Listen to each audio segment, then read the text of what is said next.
Greetings, royal family. I'm back. Did you miss me? I missed you guys. Happy Friday. So we made it to the end of another work week for the most of us. Thank you for clicking on my video. If you are new here, my name is Royal B, and every Friday we gather together like a royal family and just pretty much discuss some of the shenanigans that's been going on in social media and in the news. And if you are a returning royal family member, welcome. Hello. You already know how this thing goes. First up, ladies and gentlemen, Mr. Judge Joe Brown. Crazy Joe Brown. Have you heard what he has been in the media saying about Harriet Tubman being on the $20 bill? So Crazy Joe is not here for it, okay? He is not a fan of Harriet Tubman being on the $20 bill because he feels that this is a move by feminists to emasculate the black man. He also feels that if anybody is going to be, anyone black is going to be on the $20 bill, it should be the black man. So he calls the feminists, self-hating, and he had some interesting things to say. So he had a conversation with Dr. Umar Johnson, who is a, controversial hotep, psychologist, and he voiced his opinions, and he says, the status of an ethnic group is determined by its men and not its women. And he said putting a black woman on there before a black man is insulting to the black race because you're saying men ain't worth a damn if you put a woman up there. So it was really interesting because Dr. Umar was trying to kind of be respectful, but try to get an understanding of what Joe Brown was saying because it just sounded so ridiculous. Now, he feels that the feminist movement is behind this. They are not. He doesn't care. He blamed the Obama administration for this. He's just not a fan of it at all. And he says the feminists can go straight to hell. And he said, and I know they hate themselves because they got two X chromosomes instead of an XY. They are fraudulent, self-hating, and they are sick. Now, as far as his opinions about the Harriet movie, he feels that the Harriet Tubman movie that just recently came out is to pretty much kind of soften everybody up to the idea of putting Harriet Tubman on the $20 bill. Now, again, he said he's not against women. He says he loves black women. This is what he says. He says he's prepared to die for them. He said, however, our race has been kept in line by the suppression of its men. And he says that a protocol of slavery was to always recognize and promote the female and disparage the male. The Lady Bill thing is a continuation of that tactic.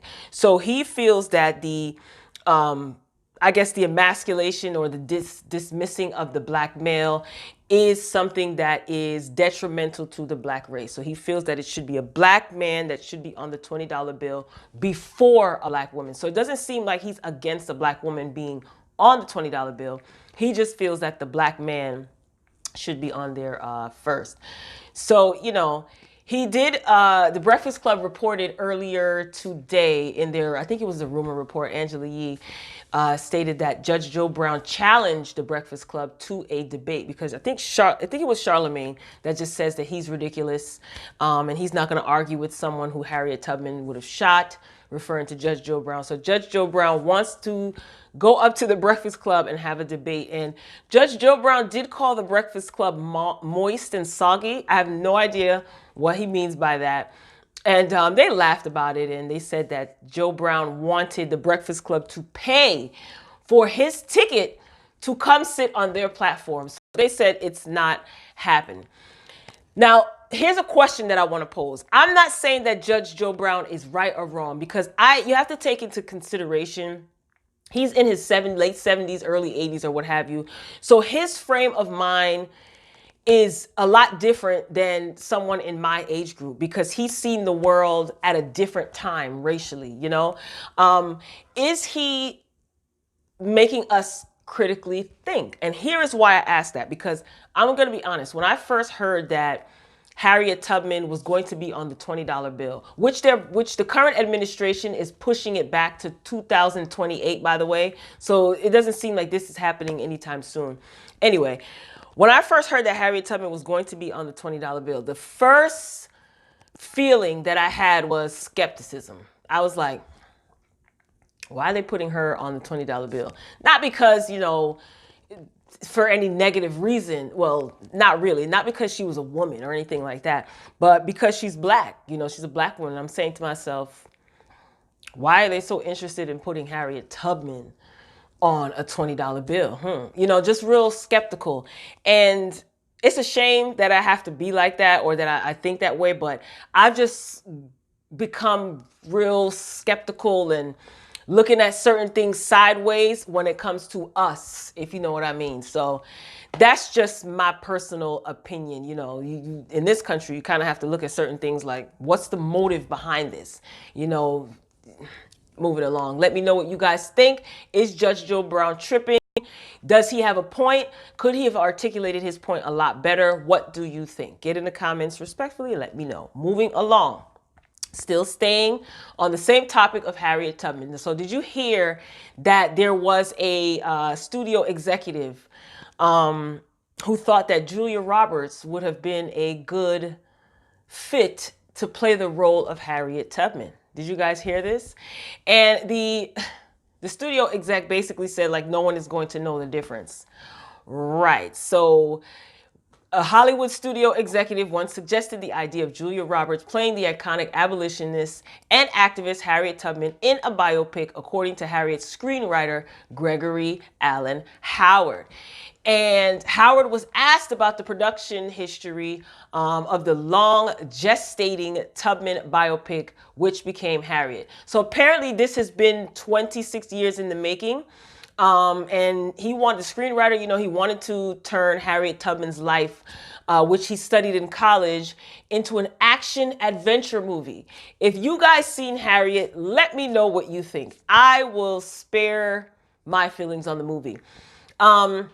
And the screenwriter basically went on to say that the climate in Hollywood was much different. And he was told by one of the executives, this script is fantastic. Let's get Julia Roberts to play Harriet Tubman. And the screenwriter was like, Julia Roberts can't play Harriet Tubman. And they're like, it was a long time ago. No one's going to know the difference, See, to me, that's just like confirming what a lot of us already knew, incorrectly teaching Black history, trying to wipe out periods of Black history for someone in Hollywood to feel so comfortable saying, yeah, get Julia Roberts. So my whole thing is this. Were they going to paint Julia Roberts a darker tone? Like, how is that going to work? So you're going to put her like in blackface kind of? Let me know what you think, Royal Family. Let's move on. Mr. Omarion. Omarion is goals. I can relate to Omarion because his level of like unbothered, it's admirable. It's definitely admirable. So he confirms that he's unbothered by Fizz and April Jones's relationship. So he did sit down with Vlad TV and did an interview. And listen, everybody keeps asking him the same thing over and over again. April is his ex. They have 2 children together. Fizz is Omarion's ex-bandmate, groupmate. He was a part of B2K. April and Fizz are still on Love and Hip Hop, fighting for, Mona Scott check. So they have to conjure up this storyline. So throughout the summer, you've seen April and Fizz all over social media. There was beef with Moniece, who is Fizz's baby mother. I hate that term, but whatever. And April is just out here doing the absolute most, getting graphic as far as, the sexual relationship with her and Fizz, talking bad about Omarion, just a mess. So Vlad asked him, how does he feel about his ex and his former bandmate? And he says, I don't feel no way, And I was watching his body language, and because I saw the interview, he said, I don't feel any way about it. He said, I think if they're happy, then they should definitely be happy.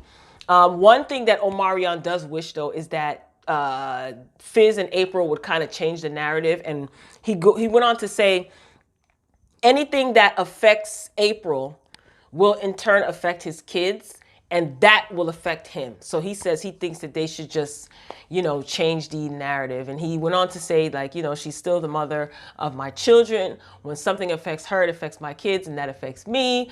But what she does is, live your life. I think people should do whatever makes them happy. I think they should change the narrative. Now, again, Fizz and April is going on this campaign. I think she was on Nick Cannon's radio show, and she's doing all of these Instagram videos, and she's drunk, and she's just acting grotesque and just wild or what have you. And, I think that somebody should really tap her on her shoulder and let her know, like, girl, you're doing the absolute most for next to nothing. Like, your kids are going to see this someday.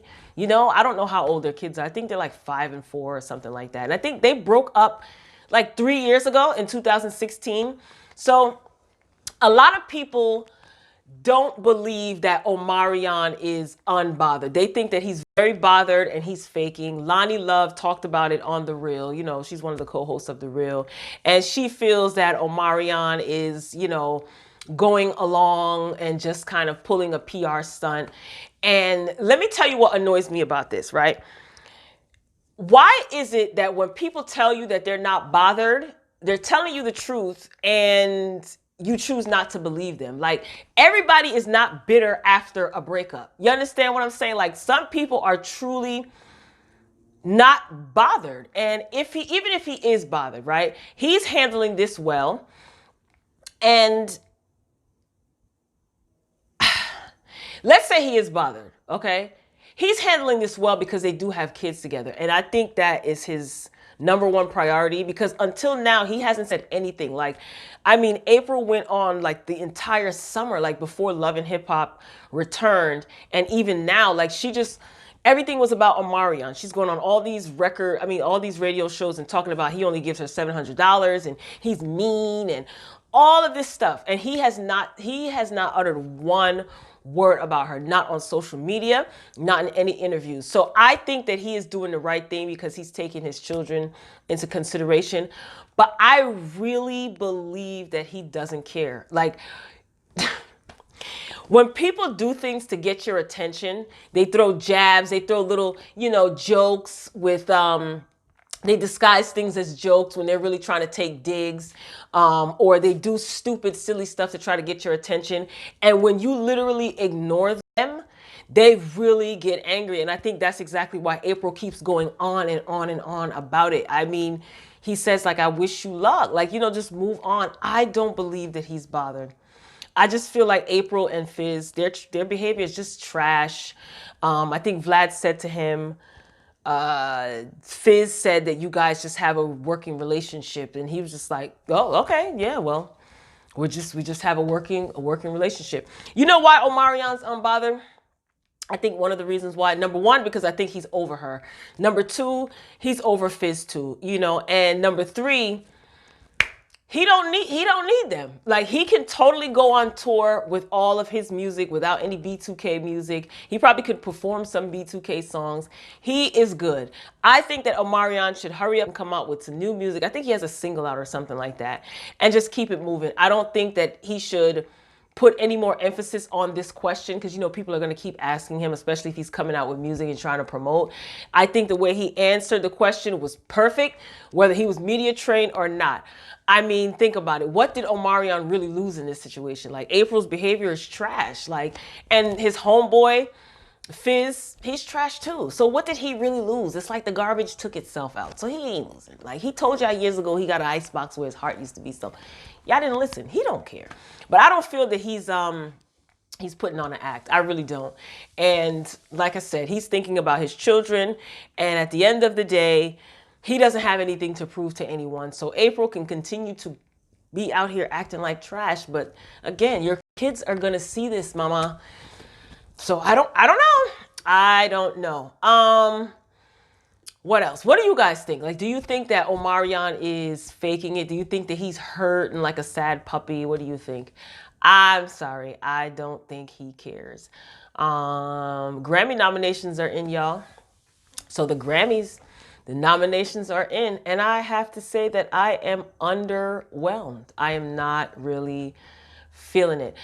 But yeah, I'm not feeling it. So this is going to be the 62nd Grammy Awards, and it's going to be broadcasted in Los Angeles at the Staples Center on January 26, 2020.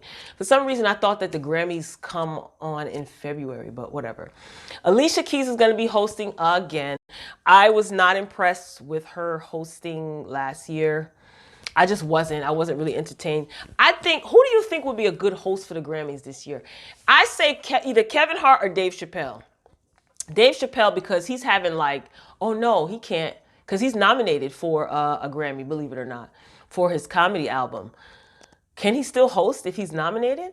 Anyway, I think Dave Chappelle, for obvious reasons, he had a big year. Also, Kevin Hart, he had a big year too. And Kevin Hart seems to monetize off of his tragic situation. So he was in the news this year, a couple months back, surrounded by scandal. So why not? I think that he would be funny. I don't know. Alicia Keys, I wasn't impressed last year, so she's going to be hosting again. And let's see. Let me just run through some of the categories. I'm not impressed with the best, is it best rap album? It's all male. We have Meek Mill, 21 Savage for the I Am is greater than I was. Tyler, the Creator, Igor, and the Lost Boy, YBN Cordae. Those are the nominees for Best Rap Album. For Record of the Year, Bon Iver, Hey Ma, Billie Eilish, I don't even know if I'm saying that right, Bad Guys, Seven Rings, Ariana Grande, Hard Place, Her. Yeah, Beyonce's nominated for a few. As far as Album of the Year, Her is up there, Lil Nas X, Ariana Grande. The Lion King, The Gift by Beyonce, that's nominated for Best Pop Vocal Album. I know that Spirit also is for Best Song written for a visual movie. Homecoming, Beyonce's Homecoming, that's nominated for Best Music Film. Cardi B's nominated for a Grammy. Well, Offset featuring Cardi B, Clout. That's under the Best Rap Performance, along with J. Cole, The Baby, who else? Nipsey Hussle featuring Roddy Ricch, and Hit Boy. I have no idea who a lot of these rappers are, y'all. I really don't. Best Reggae Album, hey, because you know that's my favorite genre music. Coffee, who is a young artist. You guys should know her song Toast. So cute, you know, like such a cute vibe. I love that song. That's a positive vibe type of song. So Coffee with a K, and the name of the song is Toast. It's got a, like, you know, nice reggae vibe. You feel me? And the words, you know what I mean? It's a positive, upbeat song. Look it up. You won't be disappointed. Now, Best Comedy Album, this is one of my favorite genres. You got Dave Chappelle, who already has 2 Grammys. Okay. Ellen DeGeneres, Jim Gaffigan, Trevor Noah, and Aziz Ansari. So as far as who's leading the pack with the Grammy nominations, Lizzo is at 8. She has 8 Grammy nominations. Right behind her is Billie Eilish.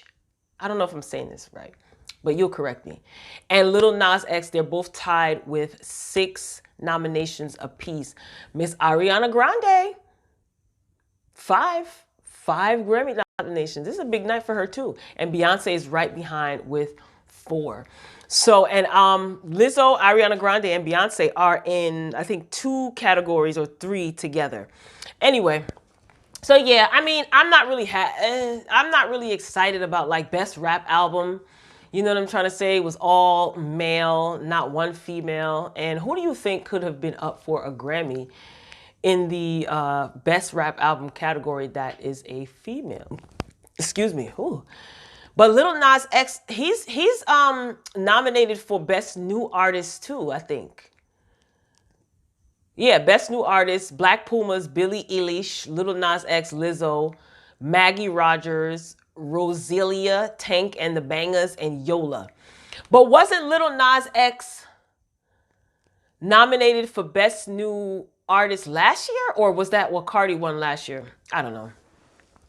Like I said, I wasn't feeling some of the nominees or whatever. So we'll see. We'll see what happens. And again, January, what is it, 26 or something like that, the Grammys. Alicia Keys is going to be hosting. Well, let me know what you think, guys. Royal family. Got some more videos to make for y'all in the factory, so I'm signing off early. That is all I had. The Grammy nominations. We got Unbothered Omarion because he has an icebox where his heart used to be. We have the Harriet Tubman movie. One of the execs says that Julia Roberts could have definitely played Harriet Tubman. He's such a genius, right? And Judge Joe Brown. Judge Joe Brown is not feeling a black woman being on the $20 bill before a black man. He is not here for those suppressive tactics that they try to pull as far as it pertains to black men. So get in the comments. Let me know what you think about any of the topics discussed. You can disagree, and you can also disagree respectfully. I know that you can. So be sure to get in the comments, respect one another, and respect my platform along with yourselves. Royal family, I am signing off. Be sure to meet me here next week, Friday, where we will discuss whatever went on in that week or next week. Royal family, I love you for watching. Be sure to thumbs up this video, and I will meet you down in the comments. Until next time, peace.